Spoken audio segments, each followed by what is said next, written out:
Y me es un gran privilegio estar aquí ante ustedes una vez más. Ya sabe, a mi edad ya no hago planes a largo alcance.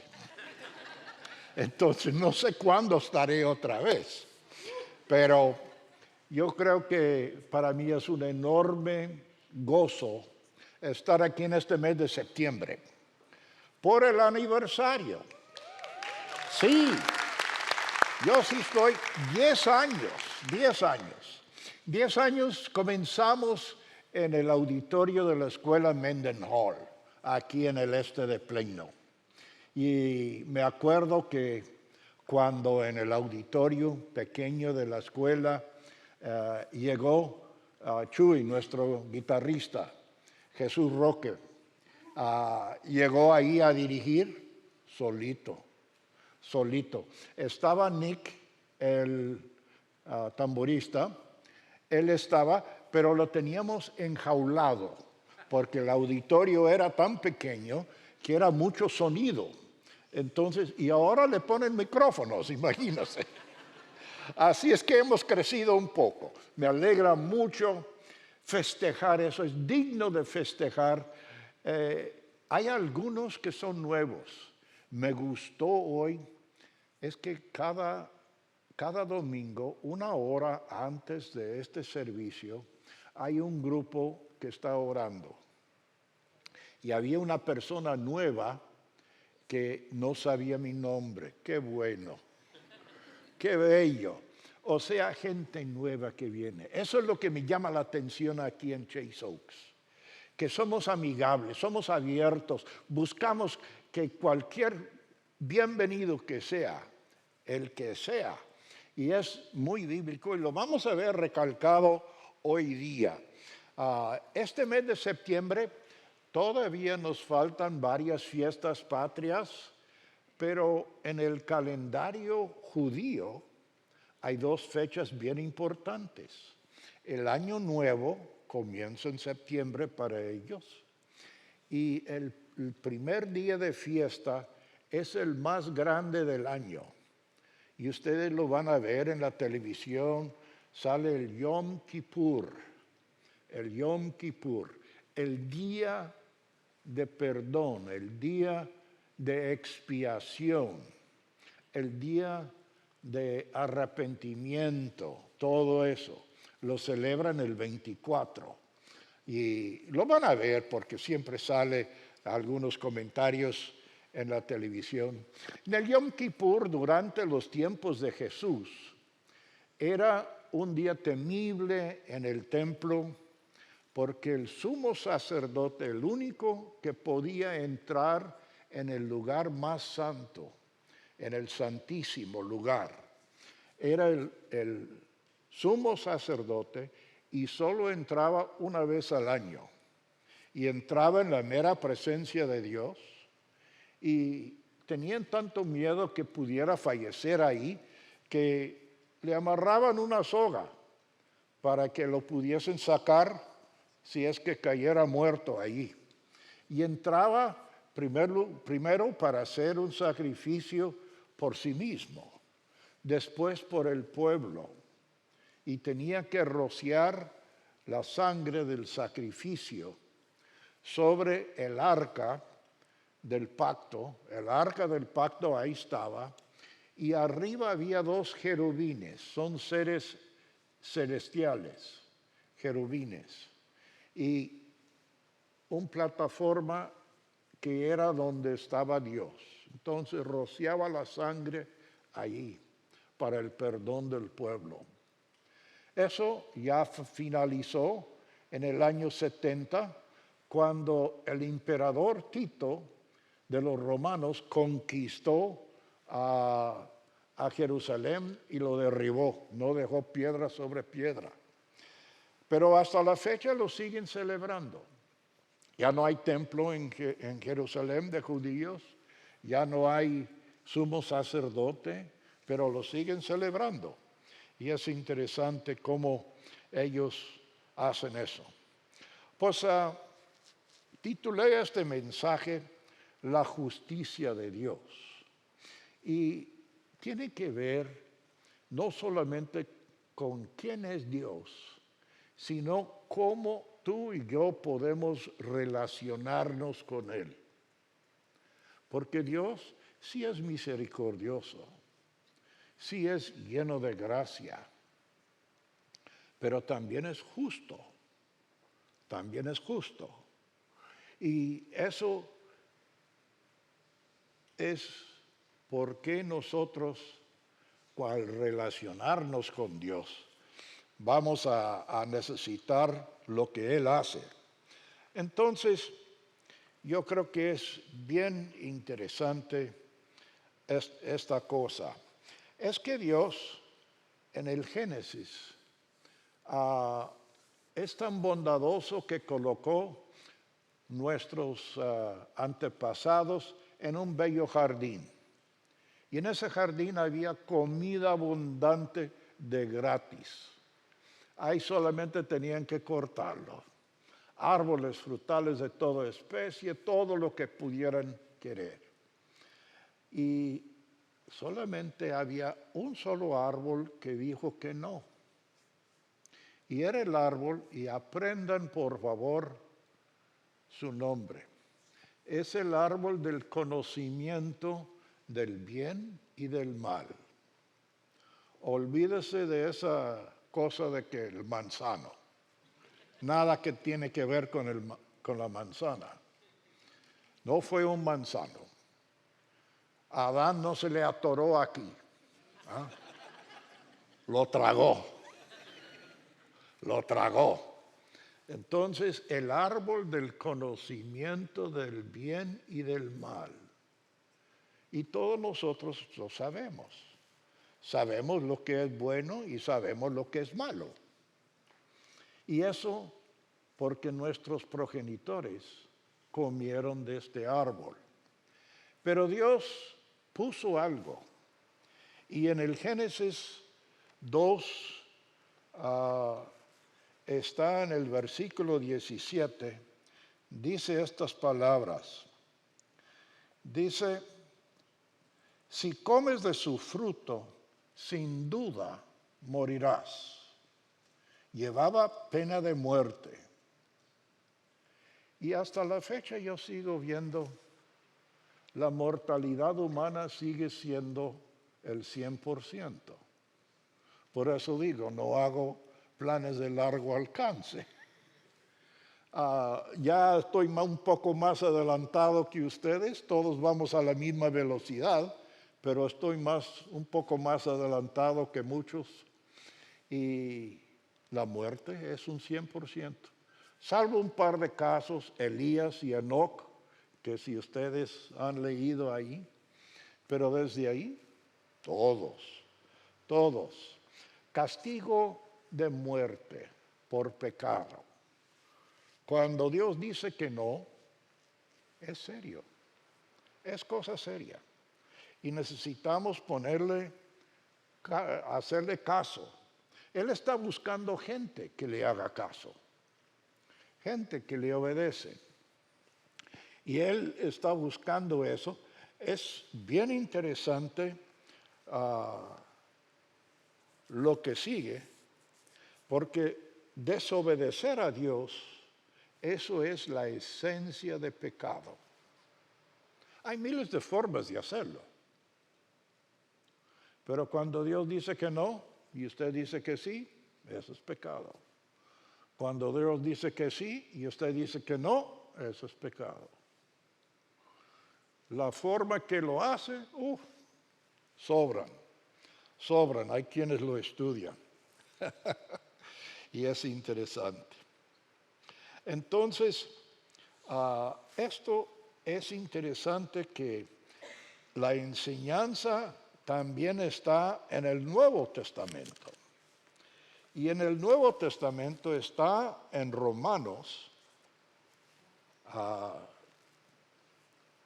en Romanos 6:23, un versículo que muchos de ustedes han memorizado. Dice, pues la paga que deja el pecado es la muerte. La paga que deja el pecado es la muerte. Entonces, el pecado lleva esa pena de muerte, tanto en el Antiguo como en el Nuevo Testamento. Bien importante reconocerlo. No todos han leído el Antiguo Testamento para ver el remedio que Dios puso. Y peor, si has leído un poco de Génesis quizá, pero pocos llegan hasta terminar Éxodo. Yo cuando comencé estudio bíblico me atasqué ahí en la descripción del tabernáculo y no seguí más. No llegué a Levítico. Levítico enumera un sistema que tenían los judíos que Moisés había implantado. Era el sistema de sacrificios. Cuando un judío cometía un pecado, tenía que hacer un sacrificio y tenía que escoger uno de sus mejores animales, un cordero, de los mejores de su rebaño, y llevarlo amarrado ahí al templo. Y tenía que presentarlo ante Dios en la entrada del templo o del tabernáculo. Y ahí tenía que orar y cargar sus pecados imponiendo sus manos sobre la cabeza del animalito, cargando sus pecados allí. Y el mismo adorador tenía que matar el animal allí. Yo me acuerdo que haciendo barbacoa, cuando matábamos esos animalitos, y es interesante, cuando matábamos un cerdo, era un griterío terrible. Cuando nos tocaba un corderito, no. Se le acostaba, se le pasaba el cuchillo de aquí a salir aquí y se le daba un cuarto de vuelta. Y era como abrir una grifa. Salía la sangre. Ni pataleaba, ni gritaba. Y la Biblia dice, así como cordero fue llevado ante sus trasquiladores, describiendo a Jesucristo. Describiendo a Jesucristo. Pero el adorador tenía que matarlo. La sangre la recogía el sacerdote. Eso era sagrado, porque en el Antiguo Testamento Dios había dicho, la sangre está en la vida. Y agarraba la sangre y entraba en el templo y entraba donde estaba el altar y lo rociaba en las 4 esquinas del altar y el sobrante lo echaba en la base. Eso era lo más sagrado del sacramento. Y de ahí, si era un holocausto, se quemaba el resto ahí, salvo las vísceras, las patitas, las llevaban fuera del campo en un lugar limpio, que era donde dejaban las cenizas del altar, y ahí los quemaban. Y eso era el sacrificio. Jesucristo había visto esto en el templo de Jerusalén durante sus tiempos. Dejaron los sacrificios en el año 70, ya no hay templo, está al ras. Así lo dejaron la tropa romana. Pero siguen celebrando el Yom Kippur y siguen en ese día de mucho arrepentimiento, Vas a ver, algunos de ustedes han vivido en el DF, en la colonia Polanco, hay mucho judío, y en ese día, el 24 de septiembre, se van a vestir de blanco. Se van a vestir de blanco, porque el sumo sacerdote llevaba una regalía especial con algo en su pecho que lo llamaban efod. Pero cuando entraba en el lugar santísimo, no, quítase eso, no eres nada. y se vestía de lino blanco y tenía que entrar como individuo para pedir por sus propios pecados, antes de pedir por los pecados del pueblo. Y entonces, hasta la fecha, los judíos se visten de blanco en el Yom Kippur. Y ellos siguen recordando eso, cosa que nosotros muchas veces lo hemos olvidado. Pero nosotros hemos tomado a la ligera el pecado. Y eso es problema. Y hasta he oído algunos cantos en que dice, Cristo, mis pecados Él borró. Como si Dios es un bonachón con un borrador grandote. Ups, te caíste aquí. Ya. No. El pecado es así, no es así nomás. Es cosa grave. Es cosa grave. Es una ofensa a Dios. Él es ofendido cuando nosotros fallamos. Y eso es algo que necesitamos recordar. Todos somos pecadores. Yo soy pecador, usted es pecador.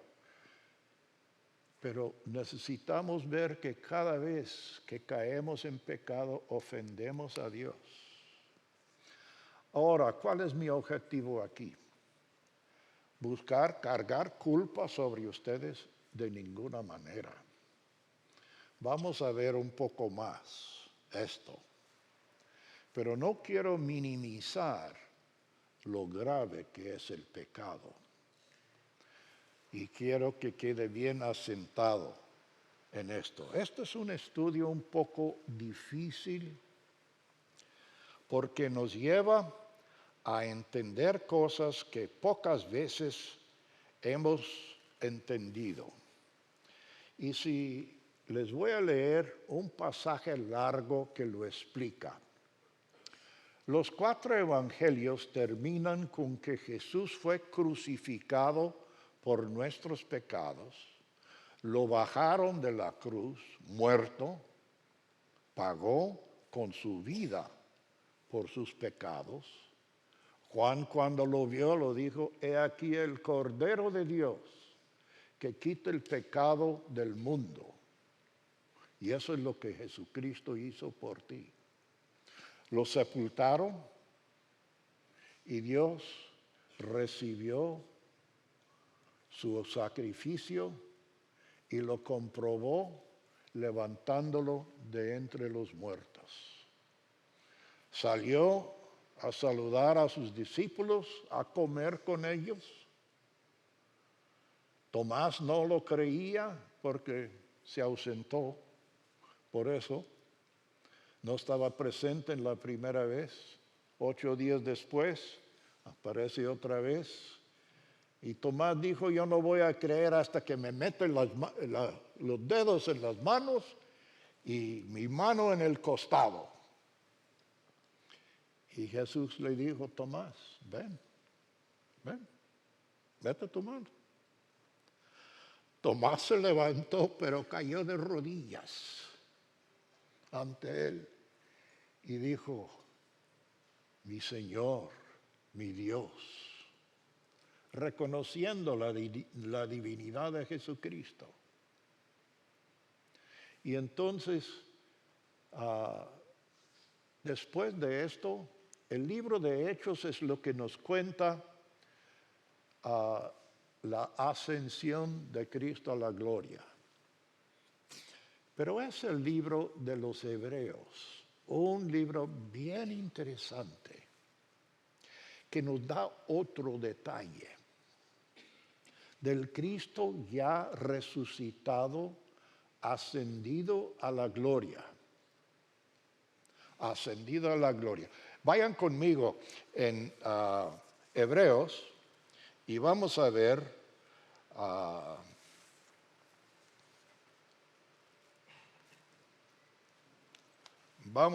en el capítulo 9. en el capítulo 9 de Hebreos. Vamos a leer un pasaje un poco largo, ¿eh? Vamos a comenzar con el versículo 11 y vamos a leer casi hasta el final. Vamos a ver, Hebreos 9, versículo 11. Entonces Cristo ahora ha llegado a ser sumo sacerdote. Él es el sumo sacerdote. Por siempre, todas las cosas buenas que han venido. Él entró en ese tabernáculo superior, más perfecto, que está en el cielo, el cual no fue hecho por manos humanos, ni forma parte del mundo creado, con su propia sangre, no con la sangre de cabras ni de becerros, entró en el lugar santísimo una sola vez, para siempre, y aseguró nuestra redención eterna. Sigamos. Bajo el sistema antiguo, la sangre de cabras, de toros y de las cenizas de una novilla podían limpiar el cuerpo de las personas que estaban ceremonialmente impuros. Imagínense cuánto más la sangre de Cristo nos purifica la conciencia de acciones pecaminosas. Fíjate, en el Antiguo Testamento imponía las manos, mataba el animal, pero lo tenía que repetir. El Yom Kippur se repetía cada año, pero aquí dice Cristo, una sola vez para siempre. Hecho, consumado. ¿Y qué es el resultado? Purificar nuestras conciencias. No es que vamos a llevar culpa por nuestros pecados. Culpa más bien es instrumento del enemigo. Cuando tú te sientes culpa y te quedas ahí, pobre de mí, que esto, que el otro, no. Cristo lo que te quiere dar es victoria. Que tú puedes tener victoria sobre el pecado. Todos tenemos un lado débil, pero ese lado débil, cuando Cristo te purifica la conciencia y tú ves la grandeza del perdón de Él, tú comienzas a ser transformado. Chase Oaks dice que sea transformado. Y la transformación aquí lo dice, purifica nuestras conciencias. Hay un perdón completo. Qué bello, qué bello. Sigamos leyendo. Voy a leer el versículo 14 otra vez. Imagínense cuánto más la sangre de Cristo nos purifica la conciencia de acciones pecaminosas, para que adoremos al Dios viviente. Y eso es lo que acabamos de hacer, adorar al Dios viviente. Pues por el poder del Espíritu eterno, Cristo se ofreció a sí mismo como un sacrificio. Tengo marcado esa palabra, sacrificio. Tal como en el Levítico, pero ahora Cristo mismo fue el Cordero de Dios, como un sacrificio perfecto por nuestros pecados. Por eso Él es el mediador de un nuevo pacto. Hay un nuevo pacto y Él es el mediador de este nuevo pacto entre Dios y la gente, para que todos los que son llamados puedan recibir herencia eterna que Dios les ha prometido. Cristo cuando se despedía de sus discípulos, decía: voy a preparar un lugar para ustedes. Y si los preparo, vendré otra vez y os tomaré para que donde yo esté, ustedes también estén. Eso está en Juan 14. Qué bello que Dios ha preparado un lugar para nosotros.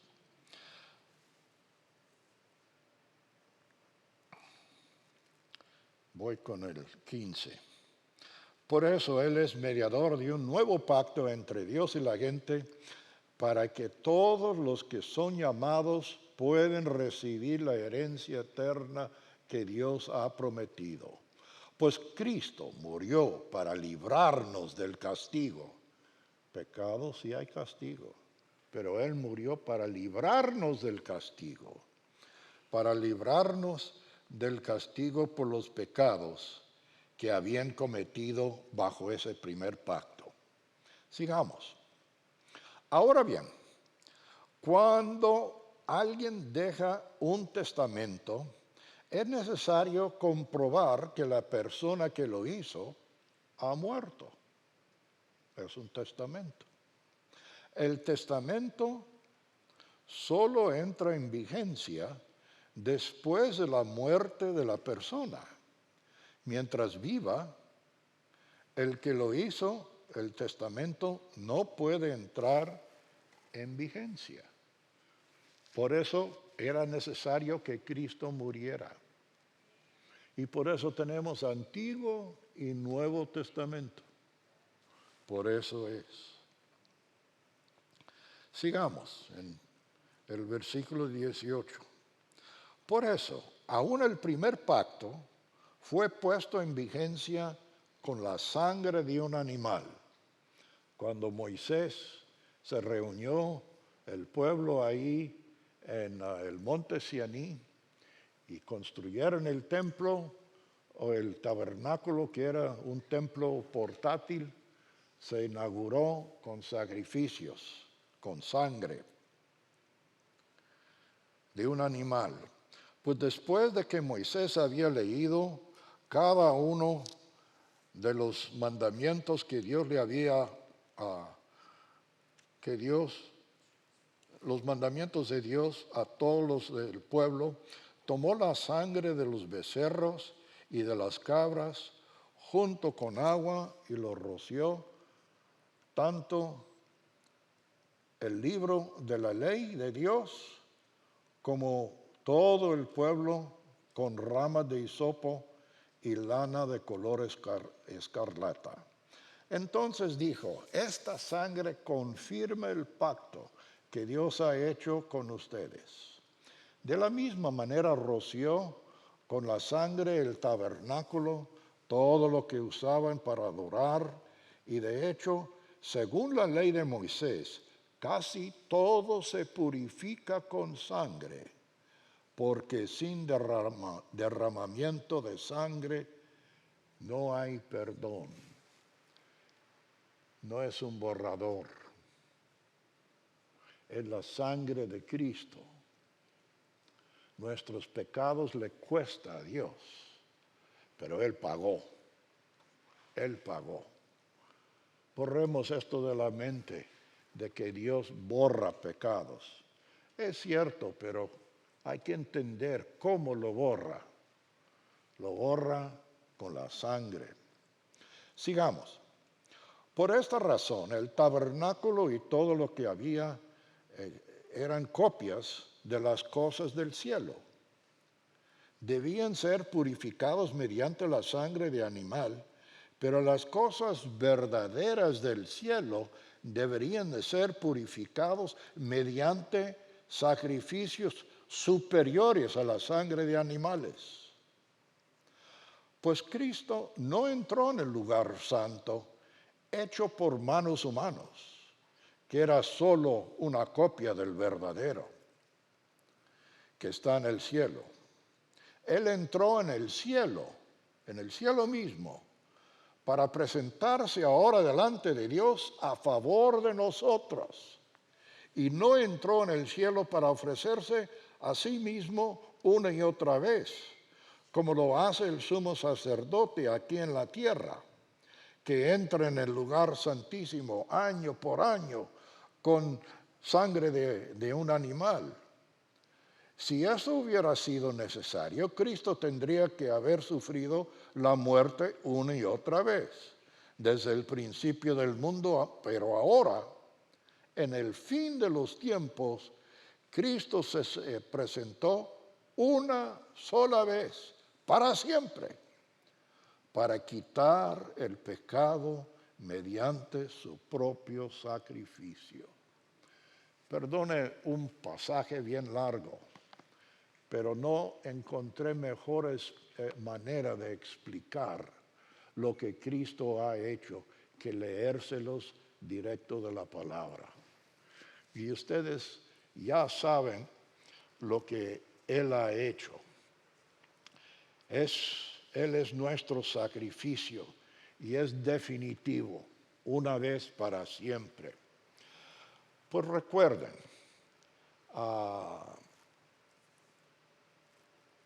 en la iglesia de Jerusalén, la primera iglesia, no tenían más Biblia que el Antiguo Testamento. Entonces buscaban en el Antiguo, todavía no se había escrito el Nuevo Testamento, no se comenzó a escribir hasta unos 20, 25 años después de la muerte de Cristo.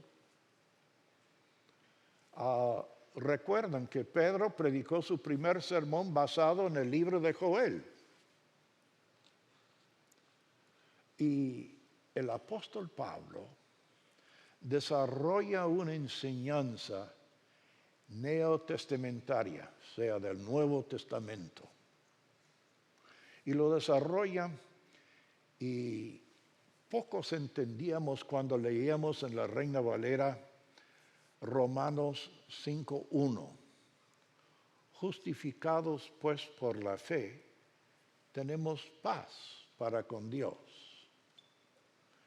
Y algunos teólogos dicen esto es la justificación y queda en los tomos de teología justificación. No comunica muy bien en español eso. Otros lo rotulan propiciación, eso es mejor. ¿Qué quiere decir? Ustedes son cristianos, hay algunos que otros que saben, yo sé lo que quiere decir. Propiciación. Pues lo que quiere decir es que Cristo pagó por nuestros pecados. Eso es lo que quiere decir. Y en Reina Valera aparecía la palabra propiciación varias veces. Pero poca gente lo entiende. Poca gente lo entiende. ¿De dónde lo sacó Pablo? ¿Lo sacó de su cabeza? ¿Cómo se le ocurre? Pues Pablo estaba leyendo en Génesis. Y el primer seguidor de Dios, después del diluvio, es el padre de 3 naciones. Es el hombre que implantó la religión monoteísta. ¿Qué quiere decir? De un solo Dios. Nosotros los cristianos creemos en un solo Dios, Padre, Hijo y Espíritu Santo. Los judíos creen en un solo Dios. Los musulmanes creen en un solo Dios. Los 3 decimos que el Padre fue Abraham. Pues ahí en el Génesis,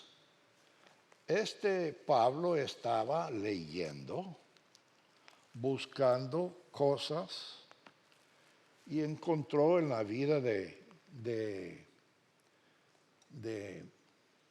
Abraham, en el capítulo 11, 31.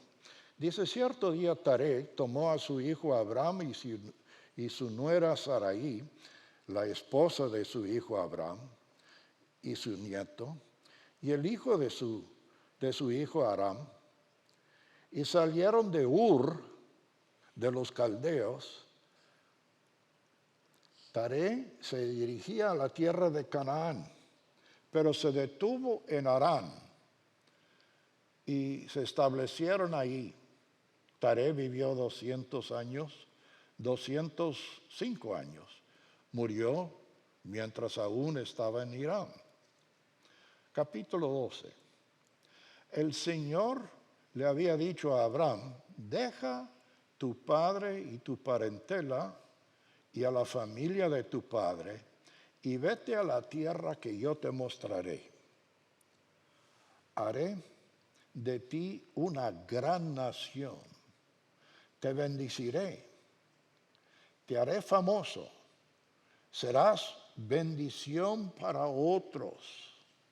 Bendiciré quienes te bendigan y maldeciré quienes te maldigan, quienes te tratan con desprecio.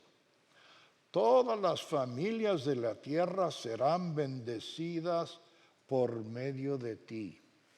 ¿Qué cosa? Pablo queda ahí sorprendido. ¿Todas las familias? ¿No que solo los judíos? Nosotros hemos dicho solo los judíos. Todas las familias gentiles, como tú y yo, somos gentiles. Ahí está la promesa. No fue un invento después. Los judíos tenían erróneo eso. La bendición es para toda la humanidad. La salvación no es para una sola raza, es para todos. Y por eso me gusta este Chase Oaks que dice, bienvenido, ven como eres. Y sé transformado. Es bello esto. Y Dios está haciendo tremendo labor. Y siguió estudiando Génesis y llegó al capítulo 15 y dice en el versículo 4, después el Señor le dijo, no, tu siervo no será, él estaba quejando, no tengo heredero. Dice, no, tu siervo no será tu heredero, porque tendrás un hijo propio, quien será tu heredero. Entonces el Señor llevó a Abraham afuera y le dijo, mira el cielo, si puedes, cuenta las estrellas. Esa es la cantidad de descendencia que tendrás. Y Abraham creyó al Señor, y el Señor lo consideró justo debido a su fe. Ahí está la clave. El Señor lo consideró justo debido a su fe. Cuando usted y yo ponemos fe en Cristo, fe en el sacrificio que Él hizo, Dios ya no te mira como vil pecador. Dios ya no te mira así, sino que te viste de la santidad de Cristo. Y te dice, ahora vívelo. Ya no te veo pecador. Entonces tenemos nosotros una salvación completa. Esa es la justificación. No es que yo me justifico por mis errores. Eso es un error. Es que yo nací así, viví así y por eso hago esto. No hay excusas. Bótelo. Dice la Biblia que nos consideremos muertos al pecado, pero vivos a Dios. Entonces ya no hay culpa. Ya no hay culpa. Dios nos considera justos. Justos. ¿Lo somos? No. Pero en los ojos de Dios, por el sacrificio de Cristo, somos justos. Entonces levante su rostro, camine en la vida cristiana, gozoso, camine viviendo la vida que Él te ha dado. Enfrente las luchas de la vida con valor. Cristo te ayuda, te sostiene, te levanta, te considera justo. Vívelo, entra en esa vida. Y esa es la forma. Dios no es ningún aguafiestas queriendo bajar tu fiesta. No. Él al contrario quiere que usted enfrente la vida con valor. Sí hay luchas, sí hay desafíos y grandes, pero usted puede enfrentarlo con el valor que Él nos da. Y hasta yo puedo enfrentarlo si me caigo muerto. Ni en la muerte temeré, porque sé para dónde voy. Y eso es lo que necesitamos. Entonces botemos la culpa y vivamos en lo que Él ha hecho. Lamento que he extendido mi tiempo un poco. No he logrado terminar todo, pero lo vamos a dejar así. Podré dejar esta transparencia que viene. Lo voy a dar. Gracias, pastor. La siguiente transparencia pone una palabra que dijo Cristo en la cruz. Fue la penúltima. Antes de decir en tus manos encomiendo mi espíritu, dijo esta palabra que lo tengo puesto en el griego original. Es tetelestai. Tetelestai. Tetelestai es traducido consumado es, todo se ha cumplido. Y es una palabra que lo usaban los romanos en aquel entonces para algo similar a lo que ustedes y yo en nuestros países de origen. Cuando íbamos a un almacén a comprar un artículo, lo que despachaba decía, sí, ¿le gusta? ¿Cómo no? ¿Lo quieren comprar? Sí. Pase a la caja. Y nos daba un recibo. Pase a la caja. Pasábamos a la caja y pagábamos y había una estampilla, pagado. Y llevabas tu artículo con el recibo. Pues lo usaban así en un documento. De todas las palabras que los del Antiguo Testamento querían escuchar de Jesús. Y ellos estaban muy interesados en cada palabra que decía Jesús. Pero en esta se inclinaron sobre los balcones del cielo a escuchar muy bien. Y cuando dijo, tetelestai, aplaudieron, se brincaron de gozo.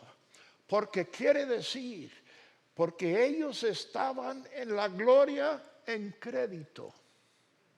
Todavía no estaba pagada. Dios lo había contado por justicia, pero la justicia no se había realizado hasta que Jesús muriera.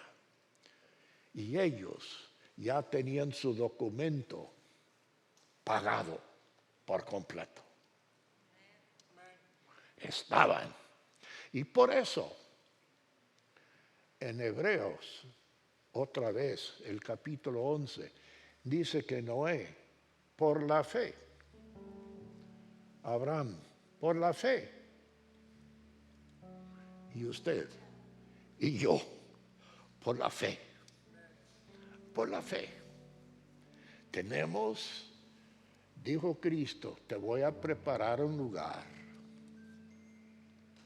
Y si voy y te lo preparo, vendré otra vez y te tomaré para que estés conmigo. Qué bello. Oremos. Señor, te alabamos por la grandeza de tu salvación. Completo. Permítanos vivirlo, Señor. denos valor de enfrentar a nosotros mismos, a las fallas que tenemos, que las confesemos y que apliques la sangre de Jesucristo a eso. Y podamos nosotros seguir viviendo para ti en victoria. Te lo ruego en el nombre de Jesús. Amén. Gracias. ¿Le dieron? Tiene especial significado. Tiene dos tapaderas, una de celofán. Ábrelo, el de más arriba, solo el celofán. Y de ahí hay un panecito que simboliza el cuerpo de Cristo. Que Él no quería ir a la cruz. En el Getsemaní rogó al Padre. No hay otra forma. Esta copa de la muerte no me gusta. No hay otra forma. 3 veces le pidió. No hubo. Silencio.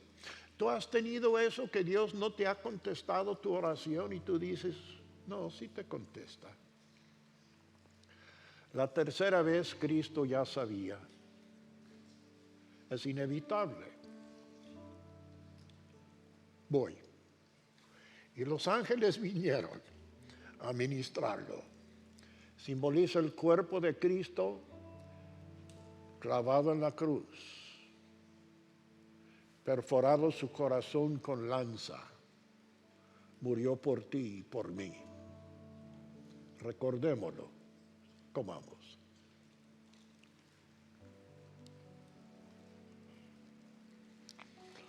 Y ahora si puedes pelar el aluminio, está la copa. Y la copa tiene jugo de la vid, rojo como la sangre. Y simboliza la sangre. Pero hoy supiste que no solamente fue sangre derramada en la cruz, sino que sangre introducido en el santísimo lugar de los cielos, directo a Dios, puesto por ti, y Dios te considera justo por la sangre de Jesucristo. Bebamos.